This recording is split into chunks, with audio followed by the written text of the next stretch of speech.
10월 27일 오늘의 골방 말씀입니다. 기도하겠습니다. 하나님의 말씀을 성심성의껏 전하였던 믿음의 선배들처럼 저희도 하나님의 말씀의 소중함을 알고 전하게 하여 주시옵소서.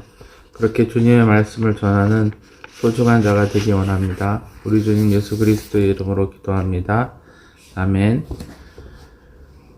본문은 신약성경 사도행전 17장 22절에서 31절 말씀입니다. 바울이 아레오바고 가운데 서서 말하되 아덴 사람들아 너희를 보니 범사에 종교심이 많도다. 내가 두루 다니며 너희가 위하는 것들을 보다가 알지 못하는 신에게라고 새긴 단도 보았으니 그런즉 너희가 알지 못하고 위하는 그것을 내가 너희에게 알게 하리라. 우주와 그 가운데 있는 만물을 지으신 하나님께서는 천지의 주제시니 손으로 지은 전에 계시지 아니하시고 또 무엇이 부족한 것처럼 사람의 손으로 성경을 받으시는 것이 아니니 이는 만민에게 생명과 호흡과 만물을 친히 주시는 이심이라.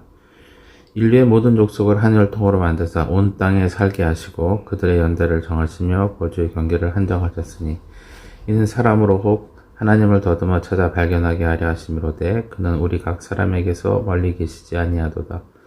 우리가 그를 힘입어 살며 기동하며 존재하느니라. 너희 시인 중 어떤 사람들의 말과 같이 우리가 그의 소생이라 하니 이와 같이 하나님의 소생이 되었은즉 하나님을 금이나 은이나 돌에나 사람의 기술과 고안으로 새긴 것들과 같이 여길 것이 아니라 알지 못하는 시대에는 하나님이 간과하셨거니와 이제는 어디든지 사람에게 다 명하여 회개하라 하셨으니 이는 정하신 사람을 하여금 천하의 공의로 심판하실 날을 걱정하시고 접정하시고 이에 그를 죽은 자 가운데서 다시 살리신 것으로 모든 사람에게 믿을 만한 증거를 주셨음이라 하니라. 바울은 시대를 양분하고 있었던 스토아 학파와 에피쿠로스 학파의 중심지에서 그들의 요청을 받고 하나님의 복음을 전파합니다. 그는 하나님의 복음을 그들이 알아들을 수 있도록 힘을 다해 전하고자 합니다. 바울이 아레오바고 가운데 서서 말하되 아덴 사람들아 너희를 보니 범사에 종교심이 많도다. 내가 두루다니며 너희가 위하는 것들을 보다가 알지 못하는 신에게라고 새긴 단도 보았으니 그런즉 너희가 알지 못하고 위하는 그것을 내가 너희에게 알게 하리라. 실제로 다신교인 그리스와 로마의 신들은 올림포스의 12주신 말고도 헤아릴 수 없이 많았습니다. 그래서 당시의 사람들은 자신들이 잊고 빼먹는 신이 있어서 그 신이 자신에게 해코지를 할까 두려워 알지 못하는 신에게라고 자신을 좀 잘 봐달라고 뭉뚱그려 제사를 지내는 일도 했습니다. 그러나 바울은 그들에게 유일하신 하나님에 대해서 증거합니다. 우주와 그 가운데 있는 만물을 지으신 하나님께서는 천지의 주제시니 손으로 지은 전에 계시지 아니하고 또 무엇이 부족한 것처럼 사람의 손으로 섬김을 받으시는 것이 아니니 이는 만민에게 생명과 호흡과 만물이 친히 주시는 이심이라.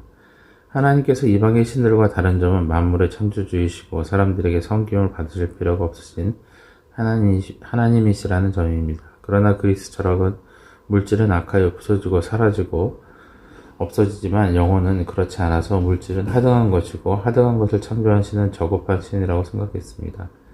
그들에게 바울은 전혀 다른 개념의 신을 전파하고 있는 것입니다. 그래서 바울은 그들도 하나님의 존재를 알 수 있는 이유가 있다고 설득합니다. 인류의 모든 족속을 한 혈통으로 만드사 온 땅에 살게 하시고 그들의 연대를 정하시며 거주의 경계를 한정하셨으니 이는 사람으로 혹 하나님을 더듬어 찾아 발견하게 하려 하심이로되 그는 우리 각 사람에게서 멀리 계시지 아니냐도다.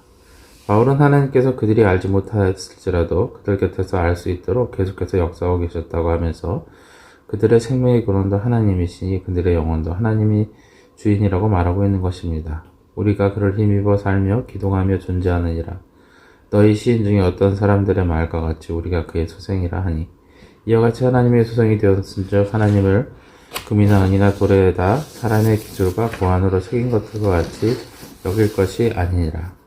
그러므로 하나님은 그 사람이 만들어낸 신상으로 표현되어서도 아니하고 그들이 지어놓은 신전에 거하시지도 않습니다. 성전은 하나님이 거하시는 곳, 하나님의 집이 아니라 하나님이 우리를 만나주시는 곳입니다. 다양한 신의 다양한 인간적인 모습으로 이해할 수 없는 일들의 주인으로 설정된 온갖 가짜 신과는 다른 것입니다.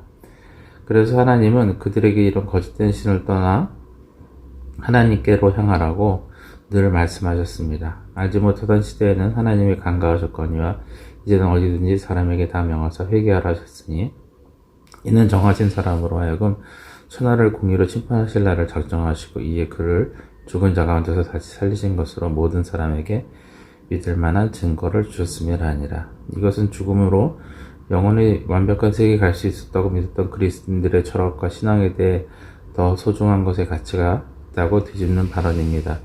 한 번도 생각해 본 적이 없는 복음을 그들에게 말씀하시는 것이죠. 그들이 알지 못하셨을 때는 간과하신 것, 모아주신 것, 용인해 주신 것, 그동안 유예해 주신 것일 뿐입니다. 그러나 이제는 예수 그리스도가 오셨고 이것을 통하여서 부인할 수 없는 증거를 주셨기 때문에 회개가 필요한 것입니다.